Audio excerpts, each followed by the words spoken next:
तैयार रहिए, स्टार्ट।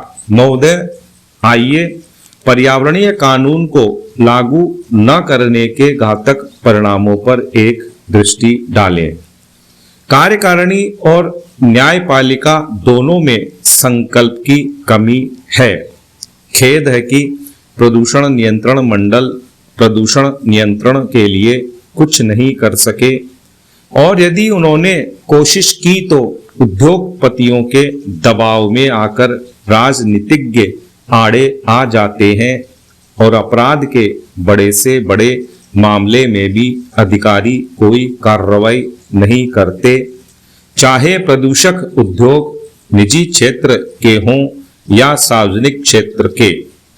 मेहता वाले मुकदमे में उच्चतम न्यायालय द्वारा पर्यावरण सुरक्षा संबंधी कानूनों को लागू करने के लिए न्यायालयों की सहायता के लिए पर्यावरणीय न्यायालयों की स्थापना का सुझाव दिया गया था। न्यायमूर्ति भगवती के अनुसार पर्यावरणीय प्रदूषण, पारिस्थितिक क्षति और प्राकृतिक संसाधनों से संबंधित झगड़ों के मुकदमे दिन पर दिन बढ़ते जा रहे हैं और इन मामलों में वैज्ञानिक तथा तकनीकी आंकड़ों का मूल्यांकन आवश्यक होता है। इसलिए क्षेत्रीय आधार पर पर्यावरण न्यायालयों की स्थापना की जानी चाहिए, जिनमें एक न्यायाधीश के अतिरिक्त मामले की प्रकृति और अपेक्षित विशेषज्ञता को देखते हुए पारिस्थितिक विज्ञान विषय के 2 विशेषज्ञ हों। तथापि पर्यावरणीय न्यायालय के निर्णय के विरुद्ध उच्चतम न्यायालय में अपील का अधिकार हो। प्रदूषक उद्योगों में शक्तिशाली निहित स्वार्थों के कारण श्रीमती मेनका गांधी, पूर्व पर्यावरण एवं वन मंत्री, भारत सरकार के समर्थन के बावजूद इस प्रस्ताव पर कार्रवाई नहीं की गई। प्रदूषण में पैसा है और नौकरशाही पैसे वालों का साथ देती है तथा पारंपरिक न्यायालय पर्यावरण न्यायालयों के प्रति अति संवेदनशील हैं। पर्यावरण विज्ञान उनके लिए यह एक नया विषय है। न्यायालयों के इस विषय से अनभिज्ञ होने से हानि होती है और नकारात्मक दृष्टिकोण के कारण न्यायाधीश ऐसे मामलों में यथास्थिति बनाए रखने, स्थगन आदेश देने या मुकदमा खारिज करने जैसा आसान तरीका अपनाते हैं।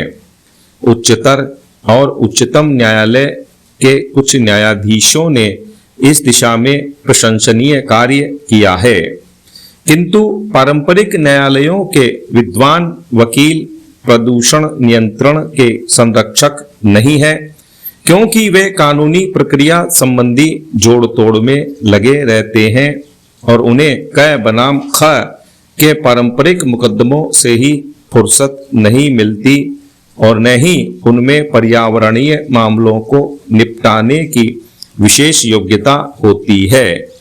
सामाजिक कार्यकर्ताओं द्वारा दायर किए गए सामाजिक न्याय संबंधी मुकदमों की सुनवाई के लिए उनके पास समय कहाँ है। इसका असर सारे समाज पर पड़ता है, जिसमें न्यायाधीश भी शामिल हैं।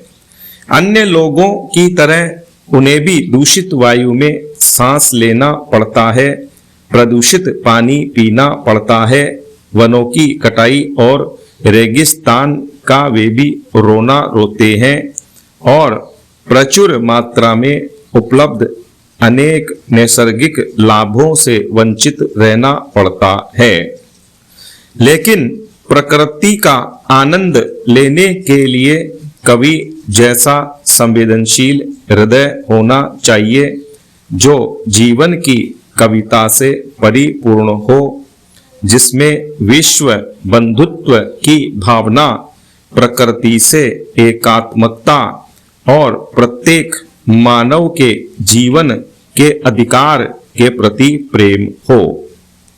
कभी कभी न्याय करने वाले को न्याय और उसके विविध आयामों की जानकारी नहीं होती। विराम।